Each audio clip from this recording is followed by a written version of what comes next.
Megastar മമ്മൂട്ടിയെ നായകനാക്കി ജോണി ആന്റണി സംവിധാനം ചെയ്ത തോപ്പിൽ ജോപ്പന്റെ നിർമ്മാണത്തിന് പിന്നിൽ നടന്നത് വൻ ചതിയെന്ന് റിപ്പോർട്ട്. ഇതിന്റെ കൂടി ഫലമായാണ് ചിത്രം തിയേറ്ററുകളിലെത്തും മുമ്പുണ്ടായ കോടതി വിലക്കും റൈറ്റ്സുമായി ബന്ധപ്പെട്ട തർക്കവുമെല്ലാം ഉണ്ടായതെന്നാണ് പുതിയ റിപ്പോർട്ടുകൾ സൂചിപ്പിക്കുന്നത്. ചിത്രത്തിന്റെ അണിയറ കഥകൾ സംബന്ധിച്ച് അണിയറയിൽ നടന്ന കാര്യങ്ങളെക്കുറിച്ച് ഒരു പ്രമുഖ മാധ്യമമാണ് കൂടുതൽ വിവരങ്ങൾ പുറത്തുവിട്ടത്.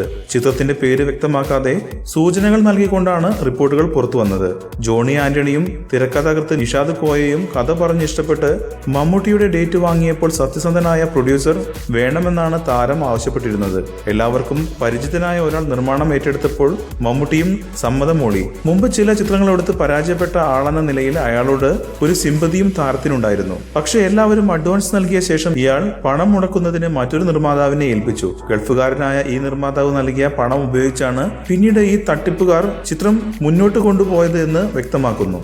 ഗൾഫുകാരന്റെ അസാന്നിധ്യം മുതലെടുത്ത് ലൊക്കേഷനിലെ കാര്യങ്ങളെല്ലാം നിയന്ത്രിച്ചിരുന്നത് അയാളാണ്. യഥാർത്ഥ നിർമ്മാതാവ് അറിയാതെ ഇയാൾ വീഡിയോ റൈറ്റ് കൈമാറി. ഒടുവിൽ പടം പുറത്തിറക്കാൻ നേരത്താണ് യഥാർത്ഥ നിർമ്മാതാവിനെ കാര്യങ്ങൾ മനസ്സിലാകുന്നത്. പടം ലാബിൽ നിന്ന് പുറത്തിറക്കണമെങ്കിൽ ഈ ഇടനിലക്കാരൻ മുമ്പ് നൽകാനുള്ള കടം 2 കോടിയോളം കൊടുക്കണമായിരുന്നു. പുറത്തിറക്കി പടം അത്യാവശ്യം നല്ല നിലയിൽ ഓടുമ്പോഴാണ് അറിയുന്നത് ഇയാൾ തിയേറ്ററുകളിൽ നിന്ന് അഡ്വാൻസായി 5-10 ലക്ഷം മേടിച്ചിരുന്നുവെന്ന്. ഒടുവിൽ പടം എല്ലാവർക്കും ലാഭം നൽകി ഹിറ്റ് ചാർട്ടിൽ ഇടം നേടിയപ്പോൾ നിർമ്മാതാവിന് 2 കോടിയോളം നഷ്ടം. മലയാള സിനിമയിലെ ക്യാൻസർ എന്നാണ് ഈ ഇടനിലക്കാരനെ പിന്നീട് മെഗാതാരം വിശേഷിപ്പിച്ചത് എന്നും റിപ്പോർട്ടുകൾ സൂചിപ്പിക്കുന്നു.